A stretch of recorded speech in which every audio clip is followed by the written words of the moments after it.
Welcome to Roxy's Pinoy Stories. Umalis ako ng bansa na dala ang pangakong pagagandahin ko ang buhay ng asawa't anak ko.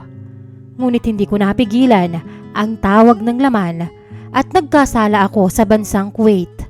At ang ginawa kong yon ang dahilan kung bakit magpahanggang ngayon sira ang buhay ko at ang pamilya ko, Miss Roxy. Magandang araw po sa inyong lahat, lalo na sa mga sumusuportang listeners sa channel na to. Itago nyo na lamang po ako sa pangalang Bella. 30 taong gulang na ngayon, single mom na may 2 anak.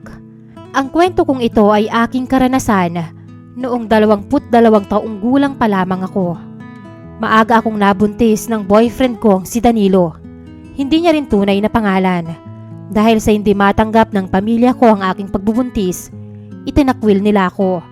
Mabuti na lang at pinakasalan ako ni Danilo at inuwi sa kanila. Tulad ng sa amin, mahirap din ang buhay ni na Danilo.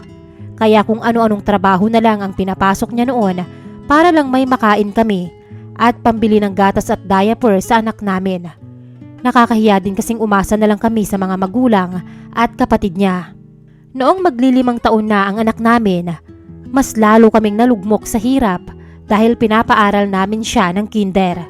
Sa sobrang pagkaawa ko sa asawa ko, noong nag-alok ang agent na kapitbahay namin na naghahanap ng katulong para sa isang pamilya sa Kuwait, hindi ako nagdalawang isip na tinanggap yon at inasikaso agad ang mga papeles ko. Sigurado ka na ba talaga sa desisyon mong yan? Ang layo ng Kuwait, mahal. Usisa sa akin ni Danilo, isang gabing kami ay patulog na. Sigurado na. Para rin naman sa atin to, kung bakit ako lalayo. Uuwi ako hanggang sa makapagtapos ng college ang anak natin. Sagot ko. Ang tagal kaya nun. Ayos lang sa'yo na hindi mo siya masubaybayang magbinata? Titiisin ko. Mas mainam na yun kaysa naman wala tayong pera para sa kinabukasan niya. Bibili na lang ako ng Android cellphone para lagi mo akong mai-update. Isa pa, kapag marami na tayong ipon, may tsansang makakapagpatayo ka ng talyer para may permanente ka ring pagkakakitaan dito. Paano na lang kapag makahanap ako ng ibang babae dito? Alam mo naman, guwapo ako. Pagbibiro niya sa akin, pinanlisikan ko siya ng mga mata. Gagawin mo? Hindi kita uuwian. Kukunin ko si Daniel at doon na lang pag-aaralin. Tumawa siya. Joke lang naman. Siyempre, loyal ako sa'yo. Hindi kita pakakasalan kung hindi. Basta ba't, huwag ka ring maghahanap ng iba doon. Anong akala mo sa akin? Makate? Siyempre, sa'yo lang ako. Gabi-gabi, ganoon ang usapan namin. Parang nagbibigay siya sa akin ng hint na huwag na akong tumuloy. Ngunit sayang naman ang mga ginastos ko sa mga papeles kapag ginawa ko yun. Lumipad ako papuntang Kuwait, isang araw matapos kong makuha ang aking visa. Luha ang baon ko sa eroplano noong araw na yon. Ang hirap mawalay sa asawa't anak ko na hindi pa marunong sa mga bagay-bagay. Sa kabutihang palad, mabubuti ang mag-asawang Arabo na aking naging amo. Itago na lang natin sila sa pangalang Ma'am Fatima at Sir Farhan. Hindi rin ako nahirapan doon dahil may kasama akong Pinay din na namasukan sa kanila. Si Ate Jessa, na kumpara sa akin ay marunong nang mag-Arabo noon pa dahil second time na raw niya ito. Tumagal ako ng 2 buwan nang walang problema. Hanggang sa napapansin kong kakaibang titig sa akin ng amo kong lalaki sa tuwing magkakasalubong kami. Nag-away sina Ma'am at Sir kaninang umaga. Narinig mo ba? Pahayag ni Ate Jessa habang abala kami sa paglilinis ng banyo. Oo, ano ba yung pinag-awayan nila? Usisa ako. Palaging late umuwi si Sir, di ba? Pinaghihinalaan ni Ma'am na may babae. Kasi kahit mga Arabo, may nakatago ring kakatihan. Baka naman trabaho lang. Kung trabaho lang, hindi magagalit si Ma'am. Hindi mo ba napapansin? Parang nangaakit si Sir. Sa tuwing nagkakasalubong nga kami, kung makatitig siya sa akin, parang huhubaran ako. Sa bagay, hindi ko siya masisisi. 33 na ako pero yummy pa rin, hindi ba? Awkward na lang akong napangiti sa hirit niya. Ngunit hindi na alis sa isipan ko ang napapansin niya kay Sir. Ang totoo niyan, ate, napapansin ko rin na palagi rin akong tinitignan ni Sir eh. Hala ka, Bella. Mag-iingat ka.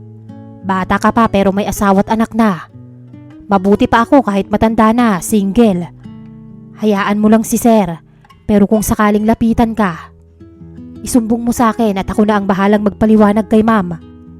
Basta't huwag ka lang papatol kay Sir. Ikakasira ng trabaho mo rito yon kung nagkataon. Diyos ko naman ate, talagang hindi. Kawawa ang mag-ama ko kapag nagkasala ko rito. Sinunod ko naman ang payo ni Ate Jessa sa akin at tumagal iyon ng 2 pang buwan. Naging motivation ko rin kasi ang asawa at anak ko. Lalo na't araw-araw ay nagvi-video call kami kapag free time ko.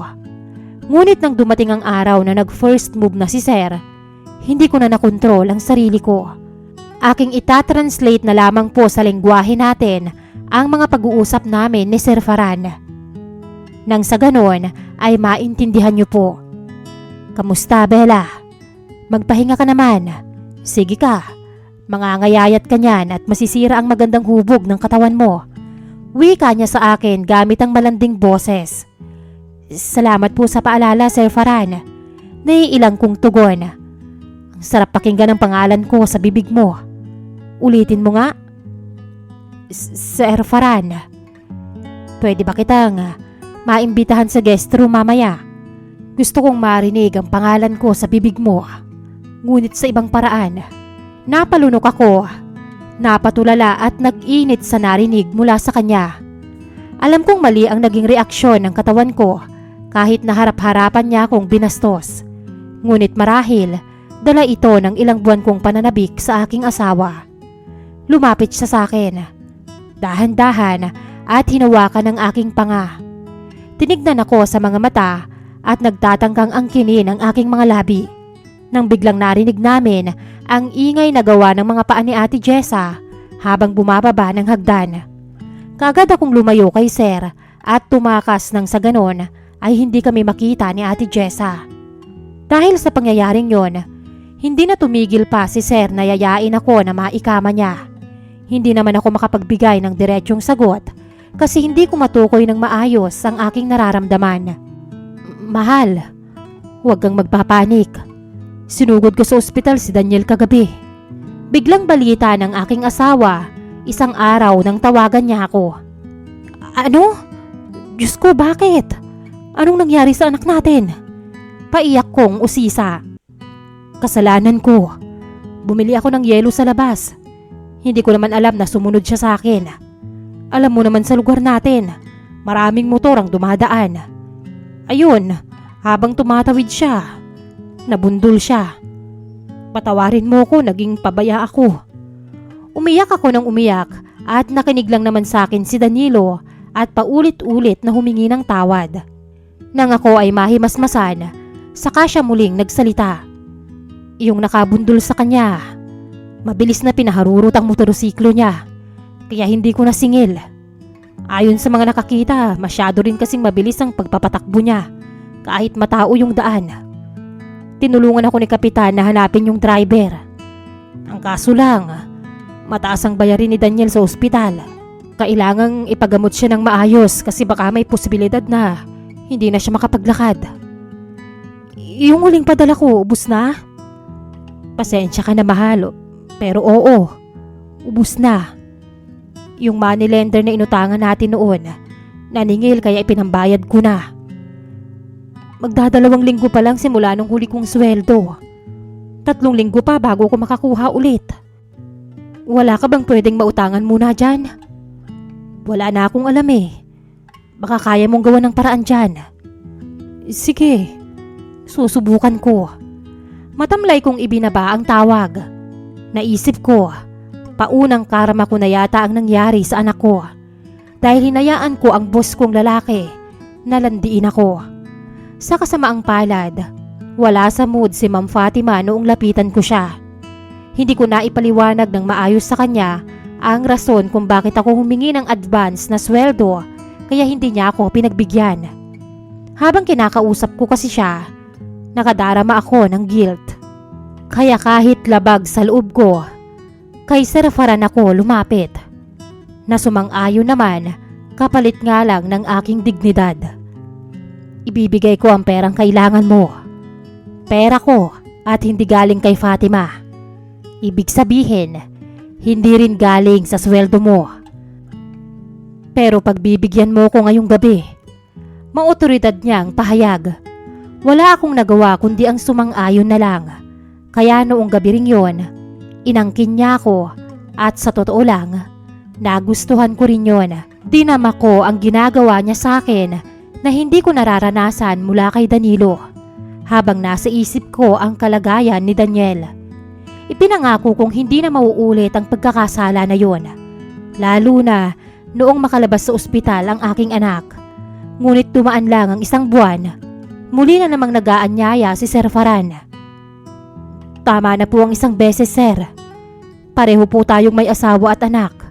Pakiusap ko. Hindi mo ako pagbibigyan? Gusto mong isumbong kita kay Fatima? Sasabihin kong nilandi mo ko. Banta niya. Sir, dedepensahan ko po ang sarili ko. Sasabihin ko sa kanya na ikaw ang lumalapit sa akin. Ganon? Sino sa tingin mo ang paniniwalaan niya sa ating dalawa? Siyempre ako, Bella. Kaya sa ayaw at sa gusto mo, gagamitin ko ang katawan mo. Umiyak na lang ako dahil wala naman akong laban. Inangkin niya ako ng paulit-ulit noong araw na yon. Nagkataon kasi na wala roon ang kanyang asawa at anak at isinama pa si Ate Jessa na lumabas. Kaya simula noon, halos inaraw-araw niya na ako na sa puntong kahit ang pagtawag ko sa aking pamilya sa Pilipinas ay hindi ko na magawa. Kung noong unay nagugustuhan ko pa ang mga ginagawa niya, habang tumatagal ay hindi na. Nagiging agresibo na kasi siya at sa tingin ko, sa akin niya ginagawa ang hindi niya magawa sa kanyang asawa sa kama. Ang putla mo, Bella. Ayos ka lang? Usisa sa akin ni Ate Jessa habang nagtutupi kami ng mga mantel. Oo. Pagod lang po. Tugon ko. Pasensya na ha. Ikaw na lang ang palagi ang naiiwan dito. Hayaan mo. Sasabihin ko kay Ma'am Fatima na ikaw naman ang isama nila kapag lumabas sila. Naku, salamat ate. Mukhang kailangan ko nga yun pampawala ng stress. Oo nga pala. Palagi naman dito si Sir kapag wala kami. Hindi ka naman ba natatakot sa kanya? Ha? Bakit naman ako matatakot? Alam mo na, mukhang babaero. Pero basta ha, magsabi ka lang kapag may ginagawa siya sa'yo. Diyos ang nakakaalam kung gaano ko kagustong umamin kay Ate Jessa at humingi ng tulong sa kanya. Ngunit nadadala ako ng hiya. Ngunit mali ang pag-aakala kong mananatiling sikreto ang lahat. Dahil isang araw, umiiyak na tumawag sa akin ang asawa ko. Umalis ka at nangako na magtatrabaho ka lang dyan. Bakit ka nagtaksil? Bakit mo to ginawa sa akin, Bella? Iyak niya. Bigla akong kinabahan. Hindi ko alam kung saan niya nakuha ang balitang yon. Anong ibig mong sabihin? Nakakahiya ka, Bella. Hindi mo ba alam na kalat na ang videos mo habang nakikipagtalik ka sa arabo mong amo? Tila ako binuhusan ng malamig na tubig. Nakumpirma ko ang sinabi niya nang buksan ko ang Facebook account ko at nakitang nakatag ang pangalan ko sa mga leak videos. Napasigaw ako, napaluha sa hiya, sa sakit at sa guilt. Halata ang mukha ko sa video, habang si Sir Farhan naman ay nakablur. Kaya pumasok sa utak ko na siya ang nag-upload ng video. Pinuntahan ko siya at natagpuan ko siyang nag-aaway ng kanyang asawa. Nang makita niya ako, kamuntikan niya akong masuntok kahit na ako ang biktima. Mabuti na lang at mabilis na napigilan ito ni Ate Jessa. Habang si Ma'am Fatima, umiiyak lang na nakatingin sa akin.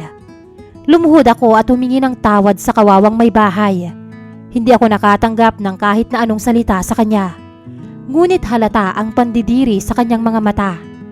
Sa huli, hindi naman ako nakulong pero na-deport ako at nakansila pa ang aking visa.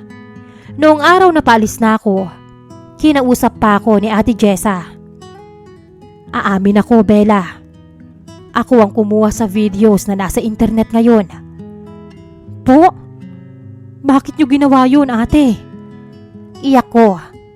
Bella, malaki ang utang na loob at respeto ko kay Ma'am Fatima.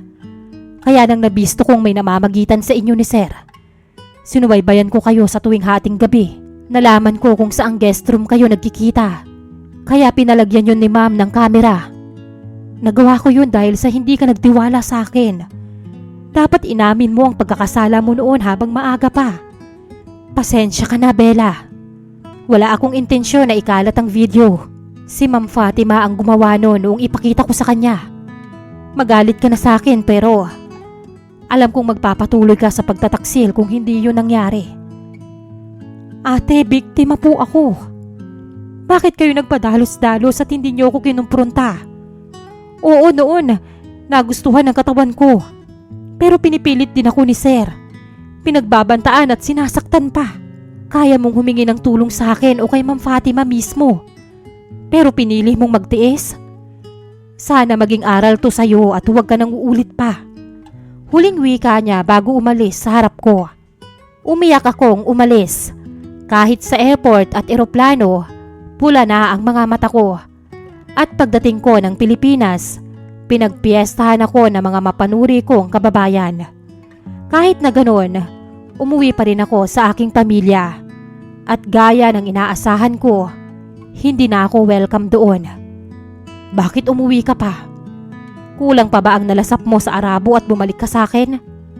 Masakit na salitang lumabas sa bibig ni Danilo nang makita ako. Danilo, hayaan mo naman akong magpaliwanag. Ayokong makinig. Sa ginawa mo, hindi ko alam kung may katotohanan pa bang lalabas sa bibig mo. Alam mo bang nabuli ang anak ko dahil dyan sa videos mo? Ang pangako mo na gaganda ang buhay namin habang nasa Kuwait ka. Sinira mo din. Umalis ka na. At huwag ka nang babalik pa dito. Dito na tayo nagtatapos, Bella. Danilo, huwag. Mahal ko kayo ni Daniel. Maawa ka sa akin.